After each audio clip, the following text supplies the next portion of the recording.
नमस्कार दोस्तों, मैं हूं इंद्र मोहन शर्मा और आप देख रहे हैं परत दर परत व्यू चैनल का विश्लेषण कार्यक्रम।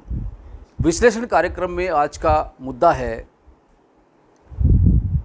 सीएम और पूर्व सीएम पर बीजेपी ने खेला दांव। अब सवाल ये है कि ये दांव बीजेपी ने कहां खेला है और क्यों खेला है।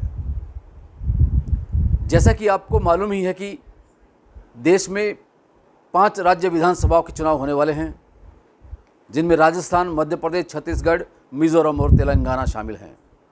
तेलंगाना और मिजोरम में क्षेत्रीय दलों का ही दबदबा रहता है, जिसकी वजह से फिलहाल वहाँ बीजेपी की कोई ज़्यादा सत्तासीन होने की कोई उम्मीद फिलहाल नज़र नहीं आ रही है। लेकिन जो 3 राज्य बचे हुए हैं, जिनमें से मध्य प्रदेश, छत्तीसगढ़ और राजस्थान हैं, वहाँ पर बीजेपी हाईकमान चाहता है कि वहाँ सत्ता पे काबिज हो सकें। इसीलिए बीजेपी हाईकमान ने मध्य प्रदेश के मौजूदा सीएम शिवराज सिंह चौहान और राजस्थान की पूर्व सीएम वसुंधरा राजे और छत्तीसगढ़ के पूर्व सीएम डॉक्टर रमन सिंह पर दांव खेला है। उनको टिकट दे दी गई है। हालांकि यह टिकट उनको अंतिम लिस्ट में दी गई है। पहले ये माना जा रहा था कि शिवराज सिंह चौहान और प्रधानमंत्री नरेंद्र मोदी के बीच वैचारिक मतभेद होने की वजह से शिवराज सिंह को साइडलाइन किया जा रहा था।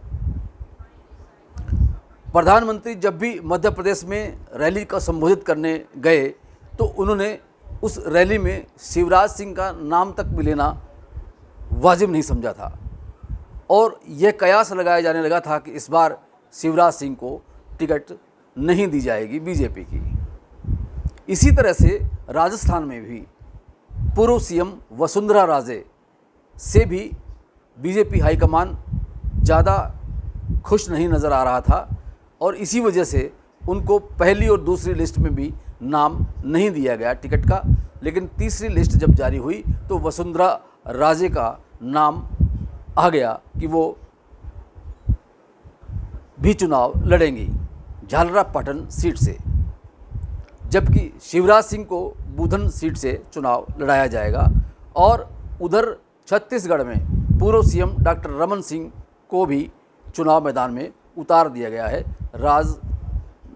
राजनांदगांव से, उनकी सीट से। लेकिन अब सवाल ये है कि क्या बीजेपी इन तीनों राज्यों में सत्ता पर काबिज हो सकेगी। जैसा कि मध्य प्रदेश में और छत्तीसगढ़ में और राजस्थान में जब पिछले चुनाव हुए थे 2018 में, तो वहाँ पर कांग्रेस ही जीत पाई थी।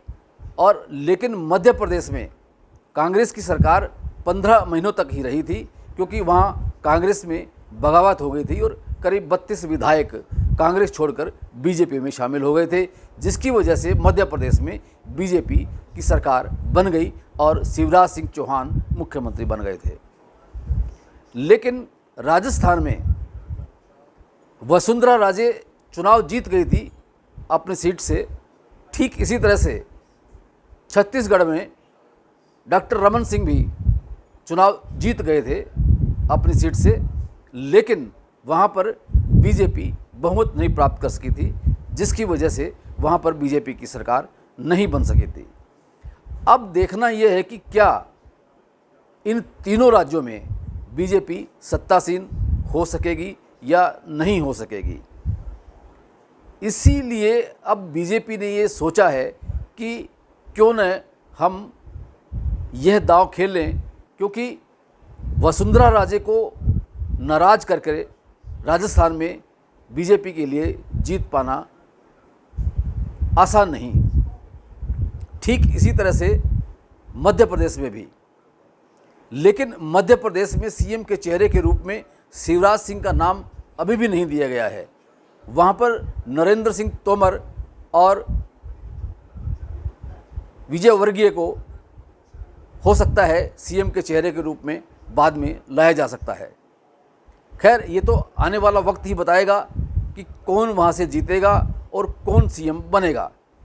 अब देखना ये है कि क्या इन तीनों राज्यों में बीजेपी सत्तासीन हो सकेगी या नहीं हो सकेगी, क्योंकि ये जो 5 राज्यों के विधानसभा चुनाव हैं ये आने वाले लोकसभा 2024 के सेमीफाइनल के रूप में है। जो ये नतीजे इन 5 राज्यों के होंगे उसके आधार पर ही हवा का रुख जो है लोकसभा के चुनाव में देखा जा सकता है।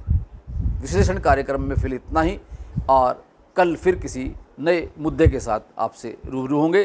तब तक के लिए इंद्रमोहन शर्मा को इजाज़त दीजिए। धन्यवाद।